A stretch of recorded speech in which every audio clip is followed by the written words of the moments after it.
नमस्कार मैत्रिणींनो, आज आपण एकदम साधी सोपी रेसिपी जी प्रत्येकाला येते, पण असंच मी घरी आता मुलाला ते खाण्यासाठी शेंगदाण्याचे लाडू करीत होते. म्हणलं चला त्याची पण रेसिपी टाकूया.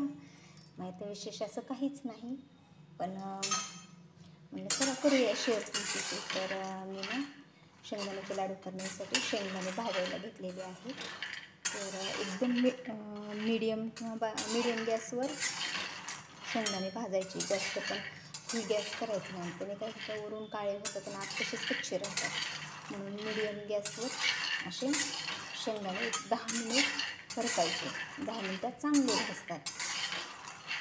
मी आता 1 किलो शेंगदाणे घेतलेले आहेत. मग त्याला गुळाचं प्रमाण आता प्रत्येकाच्या आवडीनिवडी वेगळे असतात. आमच्याच घरात 2 प्रकारचे लाडू करावे लागतात. मला एक जास्त गोड आणि एक कमी गोड.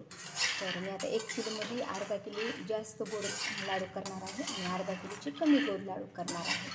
तर मग आता तुम्ही पहा, मी आता शेंगदाणे भाजते आणि मला 1 किलो शेंगदाणे भाजायला किती वेळ लागला ते तुम्हाला सांगते. आता एवढे शेंगदाणे मला 10 मिनिट मीडियम गॅसवर मी भाजते, फुल गॅस करायचा नाही. मग तुम्हाला सांगते नंतर. तर मला ना 1 किलो शेंगदाणे भाजायला 40 मिनिट लागले. मी एका टायमिंगला पाव किलो शेंगदाणे टाकायचे कढईमध्ये. तर पाव किलो शेंगदाणे भाजायला 10 मिनिट, अशा प्रकारे मला 1 किलो शेंगदाणे भाजायला ना 40 मिनटं लागले मीडियम गॅसवर.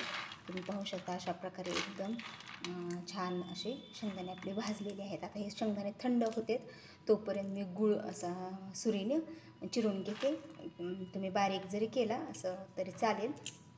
तर आता कुणी याचं साल काढतं, पण मी नाही काढणार साल, कारण ह्याचं साल पण पौष्टिक असतं. त्याच्यामुळे मी शेंगदाण्याचे लाडू करताना कधीच साल काढत नाही. तर मी ना अर्धा किलोमध्ये जेवढ्याला तेवढा गूळ घालणार आहे. अर्धा किलोला अर्धा किलो, जास्त म्हणजे जास्त गोड, माझ्या मुलाला तसे गोड लाडू आवडतात. अर्धा किलो शेंगदाण्यामध्ये अर्धा किलो गूळ घालून जास्त गोड ते लाडू करणार आहेत. आणि दुसऱ्या अर्धा किलो शेंगदाण्यामध्ये पाव किलो गूळ घालून कमी गोड लाडू करणार आहे. ते माझ्या सासऱ्यांसाठी, सासऱ्यांना जास्त गोड आवडत नाहीत, म्हणून अर्धा किलोची सासऱ्यांना कमी गोड, पाव किलो गूळ घालून, आणि अर्धा किलोची जास्त गोड मुलाला माझ्या, त्याला जास्त गोड आवडतं म्हणून त्याच्यासाठी. तर आता गूळ किसते आणि मोजून घेते मी गूळ, तोपर्यंत आपलं शेंगदाणे थंड होते.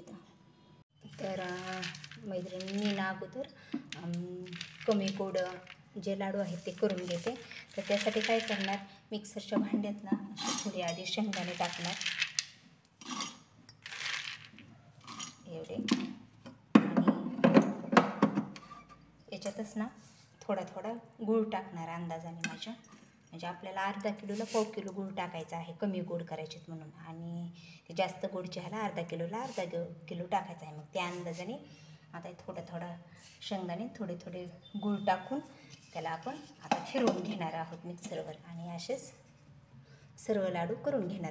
तर तुम्ही पाहू शकता आपण अशा प्रकारे त्याची पेस्ट करून घेतलेली आहे. आता ह्याच्यानं सहज लाडू वळले जातात. तर मी असेच आता कमी गोड आणि जास्त गोड असे सर्व प्रकारचे मी आता करून घेते.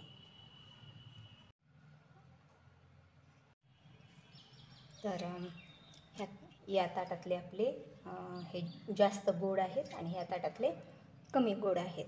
तर मग आता मी ना असं हातात घेऊन, तुम्ही पाहू शकता असं लाडूच वळला जातो. तूप ती टाकण्याची काहीच आवश्यकता नाही. बिना तुपाचे आपले लाडू असे वळले जातात. मी आता अशाच प्रकारे लाडू करून घेते आणि तुम्हाला सांगते किती झाले ते लाडू. तर आपले लाडू तयार झाले. तर कमी गूळ घातलेले लाडू, अर्धा किलो शेंगदाण्याला पाव किलो गूळ घातलेले लाडू, हे झाले तर माझे 22 ह्या साईजचे. आणि ही अर्धा किलो शेंगदाण्याला अर्धा किलो गूळ घातलेले लाडू झालेत माझे 27. हे झालेत 27 आणि हे झालेत माझे 22. म्हणजे याचे आपलं पाव किलो गूळ कमी असल्यामुळे 5 लाडू आपले कमी झालेले आहेत.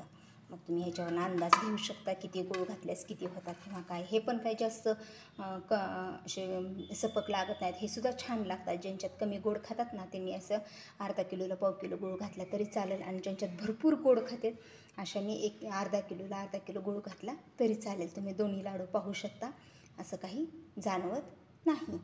तर मग माझे शेंगदाण्याचे लाडू कसे वाटले नक्की सांगा. आवडले असतील तर व्हिडिओला लाईक करा, शेअर करा, कमेंटमध्ये सांगा. आणि ज्यांनी ज्यांनी सबस्क्राईब केलं नाही ना त्यांनी सबस्क्राईब करा.